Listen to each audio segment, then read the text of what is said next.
Bienvenue dans cette nouvelle vidéo pour un nouveau défi. Comment optimiser l'agencement d'un appartement de 45 mètres carrés.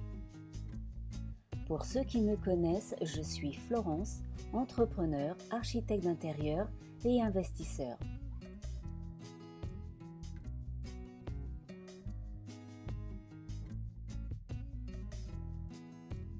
Mon objectif est de vous accompagner dans la conception et la réalisation de vos projets immobiliers et de décoration. Dans cette nouvelle vidéo, nous allons aborder l'optimisation d'espace, comment agencer et aménager un appartement, comment y apporter un maximum de rangement et surtout comment décorer cet intérieur dans un esprit contemporain, élégant et sur une note apaisante. Avant de commencer, n'oubliez pas de vous abonner à ma chaîne en cliquant sur le bouton YouTube ci-dessous. Merci.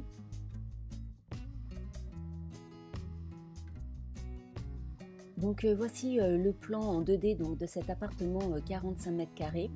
Donc en fait, quand je suis rentrée dans cet appartement par cette porte-là, donc je me suis aperçue que tout de suite nous arrivons dans une petite entrée qui était quand même assez sympa.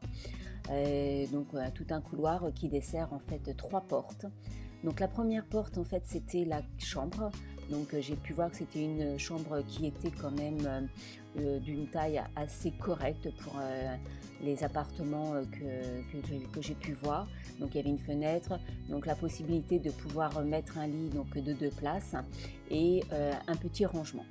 Ensuite, j'ai découvert la deuxième pièce, c'était une salle de bain qui était toute simple, de taille standard, comme on a l'habitude de voir dans les appartements de Paris. Une pièce aveugle, comme on peut le constater, puisqu'il n'y a pas de fenêtre. Et puis la troisième pièce, là par contre, je fus assez surprise. C'est une pièce qui en fait était dédiée à la cuisine. Donc je pense que les anciens propriétaires avaient souhaité mettre la cuisine à cet endroit-là pour essayer de se garder de l'espace pour la partie à vivre.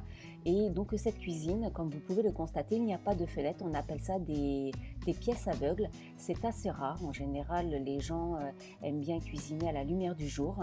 Et ensuite quand on arrivait dans la pièce à vivre, donc là il y avait un placard donc pour du rangement, et donc là c'était réservé à tout ce qui était le coin repas, la télévision, le canapé, bref la pièce à vivre.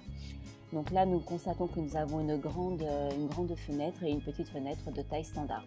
Donc ma cliente, en fait, quand elle m'a appelée, elle voulait que j'optimise en fait l'espace de cet appartement, en sachant qu'il n'y avait aucun mur porteur, comme nous pouvons le constater. C'était vraiment des murs qui pouvaient être déplacés comme il nous semblait. Donc voici le plan initial, et maintenant nous allons découvrir la proposition que j'ai faite à ma cliente.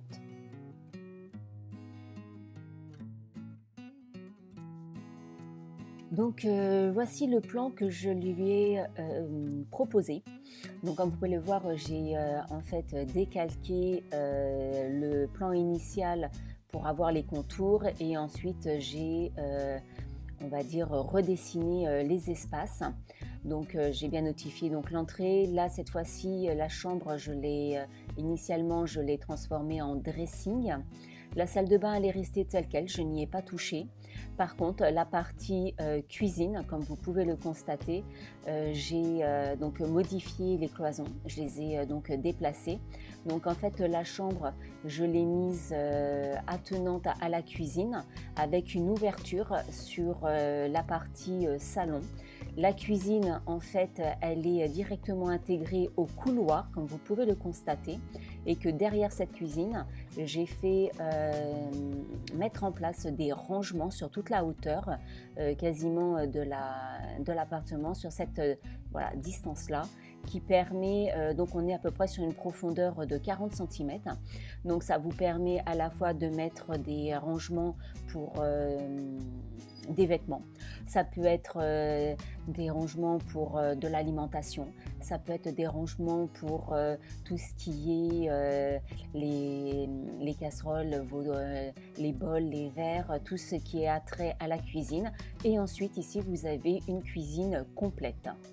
Donc la pièce à vivre, initialement on avait ici donc un rangement que j'ai enlevé puisque j'ai agrandi l'espace chambre pour qu'on puisse toujours garder en fait la possibilité de mettre un lit de place. Avec à ce niveau-là, on verra dans le slide suivant avec une table de chevet. Il y a également de l'espace entre la partie lit et la partie cloison qui donne sur la partie salon. Et puis il y a cette pièce à vivre où je l'ai donc divisée en deux, on va dire en deux zones. La partie détente qui est donc ici, puisque je trouve que de la partie chambre, on peut donc voir la partie salon qui est quand même beaucoup plus agréable, on va dire. Et il sera plus lumineuse également, puisque nous avons la grande fenêtre qui est ici. Et j'ai trouvé que c'était plus agréable que d'avoir directement accès à une table et des chaises. Donc ici, ça sera donc la partie salon, la partie détente. Et là, j'ai fait la partie repas.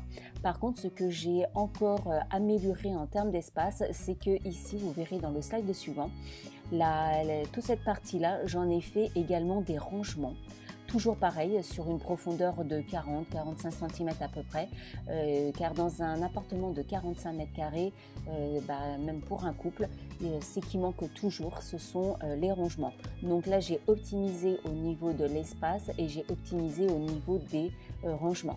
Donc maintenant, je vous laisse découvrir le future slide, qui est donc la réalisation du plan 2D après travaux, mais avec les emplacements du dressing, de la chambre et de la pièce à vivre.